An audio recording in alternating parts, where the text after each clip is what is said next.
My son forgot to hang up. I heard the worst and then decided to do something he never imagined. It was Tuesday, like any other Tuesday of these last months since Fernando left. The kitchen clock marked 3:30 in the afternoon, that hour when the silence of the house becomes heavier and memories arrive without warning. I decided to call Roberto, my middle son, the one who had always been most affectionate with me after his father died. I dialed the number I knew by heart and waited 1, 2, 3 rings until his familiar voice calmed my soul.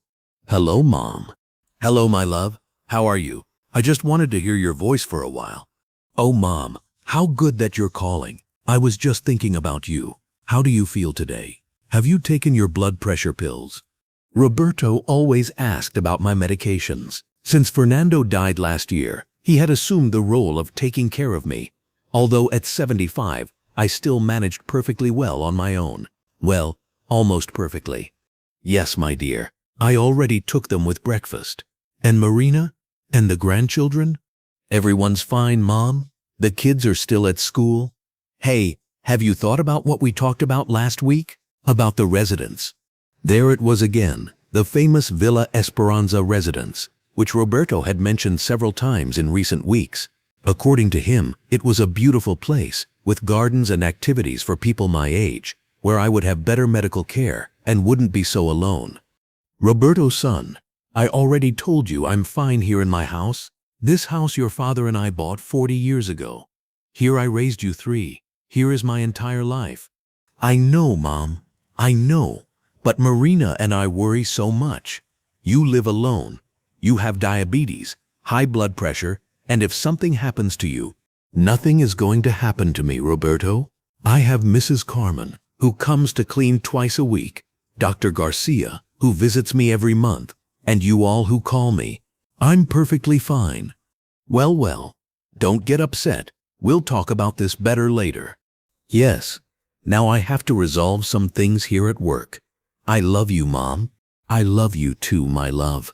Give my regards to Marina and the grandchildren." "Of course, Mom. See you later." And here is when my world collapsed.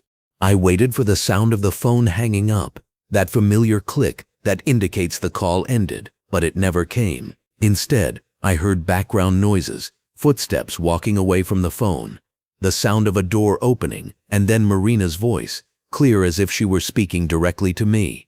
"Are you done talking to the old woman?" I froze with the receiver glued to my ear, not daring even to breathe loudly. The old woman. That's what she had called me after 15 years of marriage to my son, after I had received her into the family like another daughter, after taking care of her children when she needed to work, after preparing meals for her when she was pregnant and couldn't even look at the kitchen. That's what she called me when she thought I couldn't hear her. Yes, it's done, but she keeps insisting on staying in that house. It was Roberto's voice. My Roberto, the boy I had raised, to whom I had sung lullabies, whose scraped knees I had healed, whom I had helped with school homework until late at night. My son was there talking about me as if I were a burden.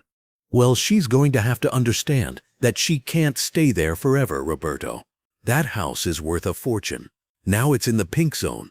It has that enormous backyard, and with the real estate boom, the value must have risen like foam. Marina spoke with a coldness that pierced me like a knife.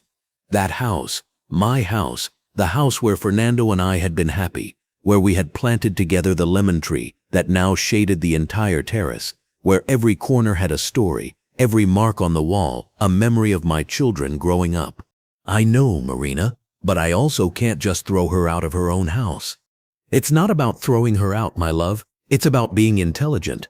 Your mom is already old, lives alone. Any day she could fall, the house could burn down, she could forget the stove on. It's dangerous for her, and it's a constant worry for us.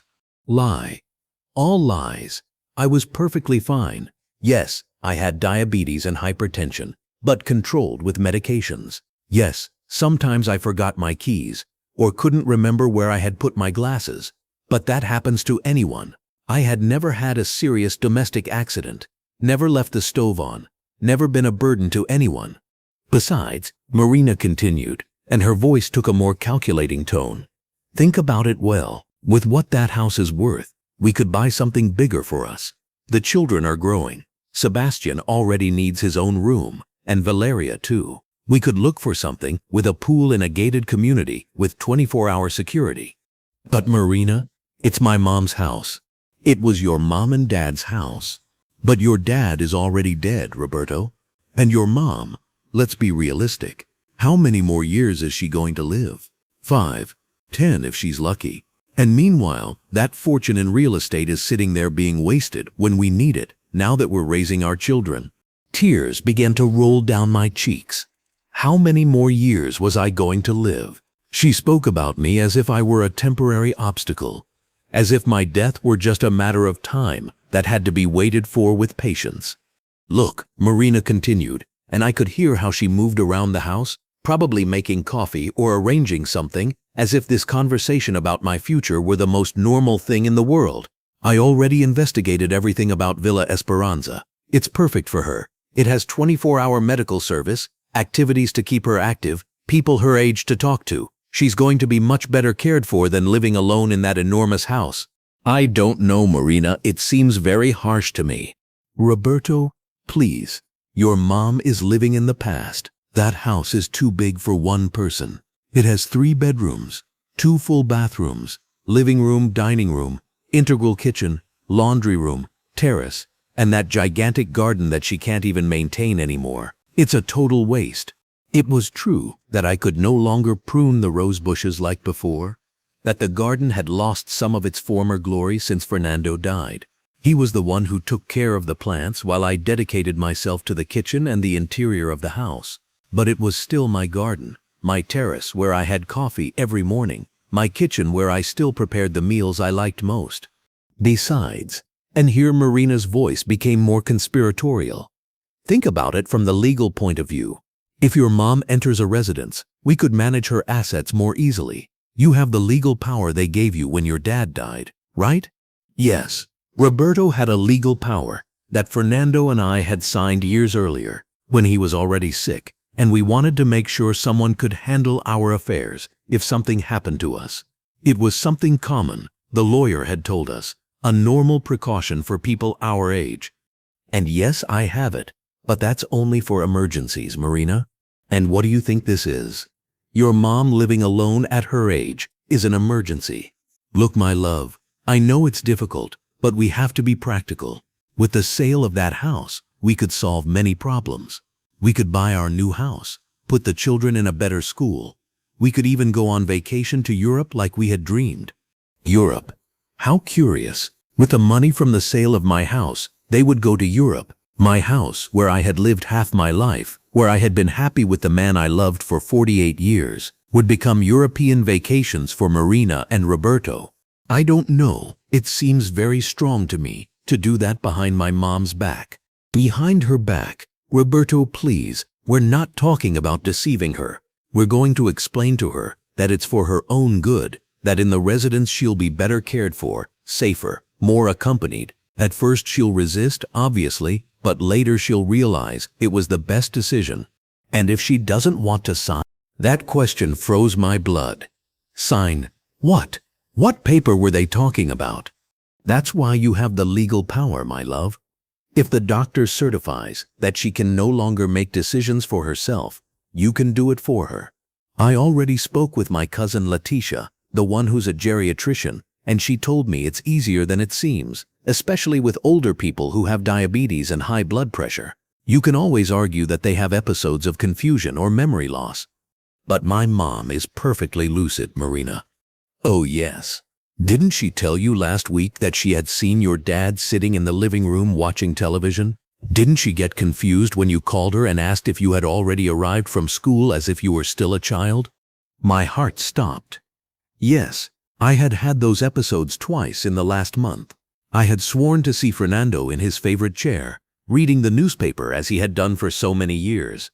And yes, once when Roberto called me very early, still half asleep, I had asked him if he had already arrived from school as if he were 8 years old again. But they were just moments of normal confusion in someone my age who had lost their life companion. It didn't mean I was crazy or incapacitated. That doesn't mean anything, Marina. It's normal for older people to sometimes get confused. Exactly. And that confusion is precisely what we need to document. Letitia says that with 2 or 3 well-documented episodes, plus her age and her medical conditions, any judge will approve you taking decisions for her. I was still there paralyzed, listening to how they planned my life, as if I were a minor or mentally incapacitated, as if my 75 years of experience, of making decisions, of raising a family, meant nothing. It still seems very strong to me, Marina. Roberto, please, look at reality. Your mom is deteriorating. She's living in a fantasy where your dad is still alive, where she can still manage such a big house, where she doesn't need help from anyone. We're helping her face reality. And what do we do with my brothers? Carlos and Patricia also have to agree. My other 2 children.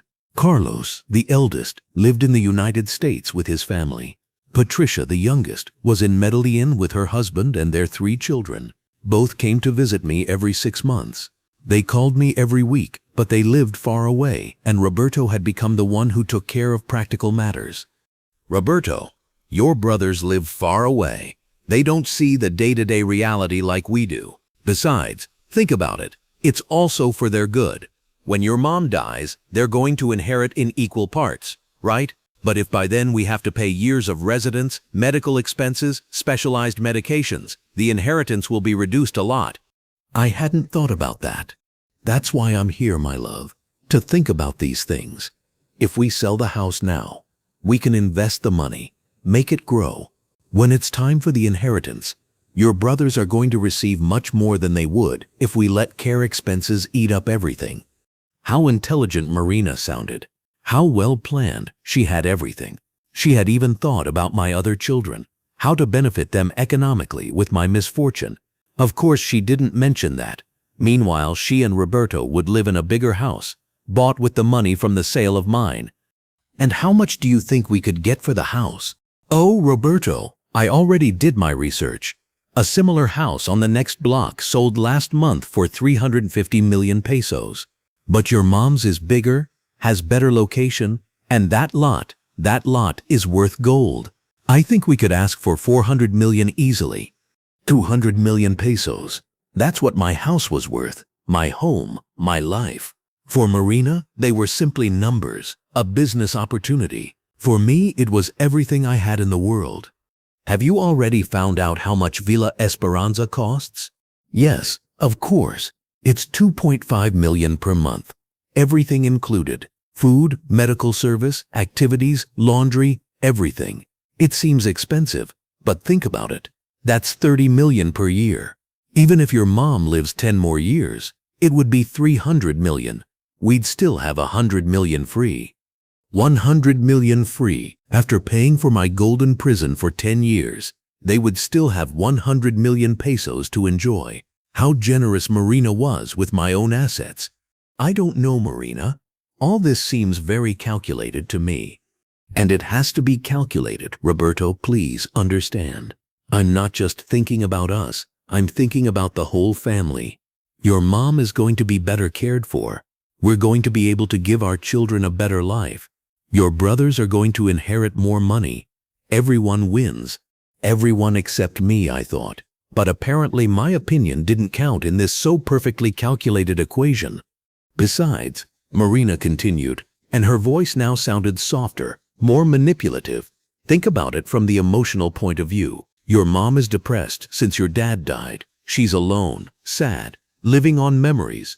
At Villa Esperanza, she's going to meet new people. She's going to have activities. She's going to have a social life. It's going to be like being reborn. Being reborn. What a beautiful expression to describe how they would tear me from my home and put me in an institution against my will. And if she doesn't want to go? At first she won't want to. Obviously nobody wants to change at her age, but we're going to convince her little by little. We're going to show her the advantages. We're going to take her to see the place. We're going to introduce her to some people who live there and are happy. And if she definitely refuses? The question hung in the air for a few seconds. I heard Marina sigh, as if she were thinking about the best way to respond. Roberto, my love, there are times in life when one has to make difficult decisions for the people we love. Your mom is no longer capable of seeing what's best for her. She's clinging to the past, refusing to accept her new reality. We as her family have the responsibility to take care of her, even if that means making decisions she doesn't understand at the moment. But legally, there's no problem. You have the power. I already spoke with Leticia about how to document the confusion episodes, and Villa Esperanza has all the experience in receiving older adults who at first resist. It's more common than you think. Apparently, my situation wasn't unique. Apparently, there was an entire industry built around convincing families that it was for the good of their elderly loved ones to take them out of their homes and put them in institutions. And when would you do all this? The sooner, the better. Every day that passes is money lost in house appreciation, and your mom every day is more attached to her routine. I say next week, we can start showing her photos of Villa Esperanza, telling her about the activities, awakening her curiosity. I don't know, Marina. Roberto, please, trust me. I've already thought of everything. We're going to do this with love, with patience, but also with firmness. In the end, your mom is going to thank us. Thank us. I was going to thank them for stealing my house, for tearing me from my life, for locking me up in an institution where I would die surrounded by strangers instead of in the home where I had been happy. Well, I suppose you're right. Of course I'm right. Look, why don't we start this weekend? We can go visit her, bring the children so she gets distracted, and incidentally, we start putting the idea in her head. Very subtle, very affectionate. All right, perfect. And Roberto, don't mention anything about the sale of the house yet. It's better that first she gets used to the idea of the residence, then we talk about the house issue. Okay. I love you, my love. You're the best husband in the world. Your children are going to be so proud when they're older and see everything you did for your family. Everything he did for his family, stealing the house from his own mother. I heard footsteps approaching the phone, and finally the click that indicated the call had ended. I stayed there sitting with the receiver still in my hand, trembling like a leaf. I had heard everything, every word, every plan, every justification. My son and my daughter-in-law had planned my future without consulting me. They had decided what was best for me without caring about my opinion. They had calculated down to the last peso what my assets were worth and how they were going to distribute them. Tears ran down my face uncontrollably. They weren't just tears of sadness, but of such deep betrayal that it physically hurt in my chest. The son I had raised with so much love, to whom I had given everything, for whom I would have given my life without thinking twice, was conspiring to steal the only thing I had left in the world, my home and my freedom. I got up from the chair where I had been sitting during the call and walked to the living room window. From there I could see the garden that Fernando and I had planted together, the lemon tree that shaded the terrace, the rose bushes that, although not as well cared for as before, still bloomed every spring. All of that, according to Marina, was a waste because I could no longer maintain it like before. I walked to the kitchen and poured myself a glass of water. My hands were shaking so much I almost dropped the glass. In that kitchen, I had prepared thousands of meals for my family. I had celebrated birthdays, Christmases, graduations. At that table, Roberto had done his school homework while I cooked and helped him with the math that was so difficult for him. I went up to the master bedroom, the one I had shared with Fernando for 40 years. His clothes were still in the closet because I hadn't had the courage to donate them. His side of the bed still had his crossword book on the nightstand. Sometimes in the mornings, when I woke up, for a second I forgot he was gone and reached out to touch him. All of that, all my life, all my memories were going to be sold for 400 million pesos so that Marina and Roberto could buy themselves a bigger house and go on vacation to Europe. I sat on my bed and cried like I hadn't cried since Fernando's funeral. But as the hours passed and the tears dried, something stronger began to grow inside me. It wasn't just sadness I felt. It was anger, a deep ancestral anger of a woman who had worked her whole life and who wasn't willing to be treated like a mental invalid. Roberto had underestimated his mother. They had both underestimated Elena Garcia, widow of Rodriguez. For 75 years, I had faced everything that life had put in front of me: the death of my parents when I was young, raising 3 children while working part-time to help the family economy, Fernando's illness and his long agony, the loneliness after his death. I had faced everything, and here I was still standing. I wasn't going to allow them to treat me like a senile old woman who couldn't make her own decisions. I wasn't going to allow them to steal my house and my freedom with the excuse that it was for my own good. And I definitely wasn't going to allow Marina, that viper who had been smiling at me for 15 years while planning to strip me of everything, to get away with it. I got up from the bed and walked to Fernando's study. There was his old wooden desk, with all his papers still organized as he liked them. I took out the notebook where he wrote down all the important numbers: the bank, the lawyer, the accountant, the doctor. I was going to need help, but not from family. This time I was going to have to trust strangers. I dialed Dr. Garcia's number, my family doctor for more than 10 years. "Doctor, this is Elena Rodriguez.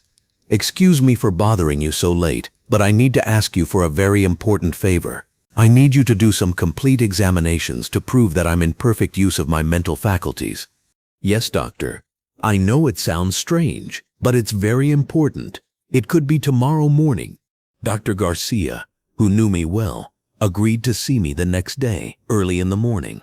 He would do neurological, psychological, memory tests, everything necessary to prove that I was perfectly sane and capable of making my own decisions.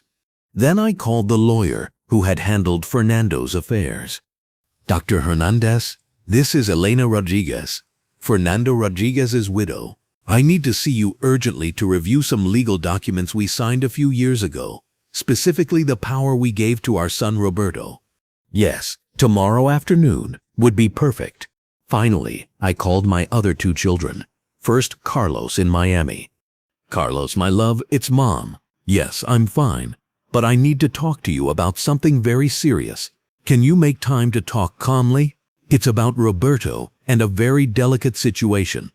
The conversation with Carlos lasted almost an hour. At first, he didn't believe me. He thought it was some misunderstanding, but as I told him the details of what I had heard, his voice got harder. "Mom, that's unacceptable. Roberto has no right to make those decisions without consulting all of us." "No, Carlos, not yet. First, I need to protect myself legally, make sure they can't do anything to me. Then we'll see how we handle this as a family." Then I called Patricia in Medellin. Her reaction was even stronger than Carlos's. "But how dare he, Mom? That house is yours. It's your life. Nobody has the right to force you to sell it. And that Marina, I always knew there was something strange about her. But this is too much. Patricia, my love, I need you to support me. But for now, don't do anything. Let me organize things here, and then we'll see how we proceed." That night, I barely slept. I tossed and turned in bed thinking about everything I had heard, planning my next steps. Roberto and Marina would come on the weekend to visit me and start their convincing campaign, but I would already be prepared. At 7 in the morning, I was already up, bathed and dressed in my best navy blue suit, the one I used for important occasions. If I was going to fight for my life and my patrimony, I would do it with all the dignity my years had taught me. Dr. Garcia received me at 8 o'clock sharp. He was a serious professional man who had known Fernando and me for years. I explained the situation to him without going into details about who was involved. "Doctor, I need you to do all the necessary examinations to prove that I'm in perfect mental condition. They're trying to declare me incompetent to handle my own affairs." Dr. Garcia frowned. "Mrs. Elena, you're perfectly fine. Yes, you have diabetes and hypertension, but controlled. Mentally, you're as lucid as any person half your age." "I know, doctor, but I need that to be officially documented." For the next 2 hours, Dr. Garcia did memory tests, orientation, reasoning capacity, motor skills. He also took my blood pressure, checked my reflexes, asked me questions about dates, names, recent events. "Mrs. Elena, all your results are perfect. Your memory is intact. Your reasoning capacity is excellent. You don't have any signs of senile dementia, Alzheimer's, or any other condition that could affect your capacity to make decisions. I'm going to document all this in an official report that you can use when you need it. At 2 in the afternoon, I was in Dr. Hernandez's office. The lawyer? He was an older man, almost my age, who had been Fernando's friend, in addition to our legal advisor. Elena, I'm very glad to see you. Although I'm sorry, it's under these circumstances. Tell me exactly what's happening. I told him everything, every word I had heard in that phone call, every plan Roberto and Marina had, every justification they had given to strip me of my house and my freedom. Dr. Hernandez listened with a frown, occasionally taking notes. Elena, this is very serious. What they're planning to do is technically legal if they manage to prove that you're not capable of making your own decisions, but it's ethically reprehensible, and considering that you're perfectly fine, it could constitute abuse against an older adult. What can I do, doctor? Several things. First, we're going to immediately revoke the power you gave Roberto. Second, we're going to create a new will where you specify exactly what you want to happen with your assets. Third, we're going to establish legal protection measures so that nobody can make decisions for you without your express consent. And is that enough? Elena, with the medical report you have and these legal measures, nobody is going to be able to touch you a peso or force you to do anything against your will. But let me ask you something. What do you want to achieve with this? Just protect yourself? Or do you also want there to be consequences for Roberto and Marina? It was a good question. What did I really want? Just to protect myself? Or also to teach them a lesson they would never forget? Dr. Hernandez? I want to protect myself, of course, but I also want them to understand that their mother isn't a defenseless old woman who can be manipulated. I want them to know there are consequences when you betray family. The lawyer smiled for the first time since I had arrived. Elena, I think you have more character than Roberto imagines. Let me suggest something. We're going to prepare everything legally, but we're also going to prepare a little surprise for when they come this weekend. For the next 2 hours, Dr. Hernandez and I designed a plan. First, we immediately revoked the power Roberto had over my affairs. Second, we created a new will where I specified that any child who tried to declare me incompetent or force me to sell my house would automatically lose their part of the inheritance. Third, we established a trust where my assets would be protected and only I could make decisions about them. But doctor, I want to keep living in my house. I'm not interested in selling it now or ever. Perfect, Elena. In the new will, you're going to specify that you want to live in your house until the day of your death, and that any family member who tries to take you out of there against your will lose all their inheritance rights. And what happens if I really need special care in the future? We're going to establish that if in the future you need specialized medical care, private nurses will be hired to attend you in your own house.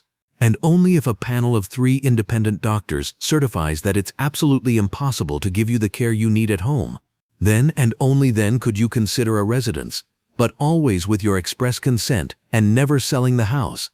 It was perfect. I was legally protected in every possible way. And when will all this be ready? Tomorrow morning, you'll have all the documents ready. But Elena, there's something else you should consider. What thing? Roberto still doesn't know that you heard that conversation. That gives you a huge advantage. You could simply confront him with what you know. Or you could, let's say, give him a little lesson about underestimating his mother. Dr. Hernandez's eyes sparkled with a mischief I hadn't seen in years. Fernando would have loved this moment. What do you have in mind, doctor? Well, if Roberto and Marina come this weekend to start convincing you to go to Villa Esperanza, why don't we play along? You act like you're considering the idea. Let them get excited about their plans, and just when they think they have everything under control, you give them the surprise. I liked how that sounded. What kind of surprise? The new documents will already be ready. On Friday afternoon, we're going to have a small meeting at your house, very formal with notary and everything. You're going to tell them that you want to discuss your future, and that you've made some important decisions. When they arrive expecting to sign papers to sell your house and put you in a residence, they're going to find that they no longer have any power over you, and that their plans have just turned to smoke. The idea excited me so much that I laughed for the first time in days. Doctor, I think Fernando would have been very proud of this. Elena, Fernando would have been proud of you. He always told me you were the strongest woman he had ever known in his life. I left the lawyer's office feeling like a new woman. For the first time since Fernando died, I had a clear purpose, something to fight for. I wasn't going to be anyone's victim. That night I called Carlos and Patricia again to tell them about the plan. Mom, Carlos told me, I think what you're doing is perfect. Roberto deserves a lesson for having planned all this behind your back. Patricia was more direct. Mom, give him what he deserves. I never completely trusted Marina, but this is too much. Let Roberto learn what it means to mess with the family matriarch. On Wednesday, Roberto called me as if nothing had happened. Hello, Mom, how are you? Fine, my love, I responded with the sweetest voice I could. How are Marina and the children? Everyone's fine. Hey, Marina and I were thinking of coming to visit you on Saturday with the children. Does that seem good to you? It seems perfect, my dear. It's been a while since I've seen my grandchildren. Perfect. And Mom, I wanted to take advantage to talk about some important things, about your future, about how we can help you better. Oh yes, son. Actually, I've also been thinking a lot about that. You're right that I'm not so young anymore, and maybe I do need to consider some different options. I could hear the surprise in his voice. Clearly, he didn't expect me to be so receptive. Really, Mom? Have you been thinking about the residence thing? Yes, my love. I've been turning over everything you told me, and I think maybe you all are right. This house is very big for me alone, and sometimes I do feel a little lost here without your father. Mom, I'm so glad to hear you say that. Marina is going to be happy to know you're open to considering other options. Surely Marina was going to be happy. She was probably already calculating what she was going to spend the 400 million pesos on. Yes, son. Actually, I was thinking that maybe on Saturday we could sit down to seriously talk about all the options. We could even call a lawyer to help us with the legal papers that are needed. A lawyer? What for, Mom? Well, if I'm going to make important decisions about my future and my assets, it's better to do everything properly from the beginning, don't you think? Yes, you're right. Very well, Mom. So we'll see you Saturday around 2 in the afternoon. Perfect, my love. I'll be waiting for you with much affection. When I hung up, I stayed smiling alone in the living room. Roberto had taken the bait completely. Now I just had to wait for Saturday to give them the surprise of their lives. I spent Thursday and Friday preparing everything. Dr. Hernandez came Friday morning with all the documents ready. The revocation of Roberto's power, the new will, the trust papers, everything perfectly legal and notarized. Elena, everything is ready. Roberto no longer has any legal power over you or your assets. If he tries to do anything, he's going to find that legally he can't touch a peso. And the notary is coming tomorrow. Yes, Dr. Mejia will be here at 3 in the afternoon for the official meeting. But Elena, are you sure you want to do this way? We could simply confront Roberto privately. No, doctor. I want everything to be very clear. I want Marina to also be present when they realize their plan crumbled. I want them to know that their mother isn't an old woman who lets herself be manipulated. Saturday morning, I got up early and fixed the house like I hadn't done in months. I cleaned, organized, put fresh flowers in all the vases. I wanted the house to look perfect, to look like the home of a woman who was perfectly capable of taking care of herself and her patrimony. At 2 o'clock sharp, Roberto, Marina, and the children arrived. Sebastian, my 12-year-old grandson, ran to hug me like always. Grandmother, how are you? Mom says you might move to a new place. Oh, my dear. Yes, I've been thinking about some things, but first let's have lunch and then we'll talk about all that calmly. Marina greeted me with her usual smile. That smile, I now knew, was completely false. Elena, what a pleasure to see you. You look very good. Thank you, Marina. You also look very good. During lunch, Marina and Roberto were very careful not to directly mention the residence topic. Instead, They talked about how big my house was, how alone I looked, how worried they were about my safety. The truth, Mom, Roberto said while eating the sancocho I had prepared for them. Marina and I have been talking a lot about your situation. We want the best for you. I know, my love, and that's why I've been thinking about everything you've told me. Marina almost choked on her food. Really, Elena? Have you been considering the options we mentioned? Yes, Marina. You're right about many things. This house is big for one person, and since Fernando died, sometimes I do feel very alone here. Marina's eyes lit up as if she had won the lottery. Elena, I'm so glad to hear you say that. Roberto and I have been researching some very nice places where you could be very comfortable and very well cared for. Oh yes, tell me. For the next hour, Marina described Villa Esperanza to me as if it were paradise on earth. The activities, the gardens, the medical service, the company of people my age. Roberto nodded to everything she said, adding comments about my safety and my well-being. And Mom, Roberto finally said, the truth is that the economic issue is also important. Maintaining this house,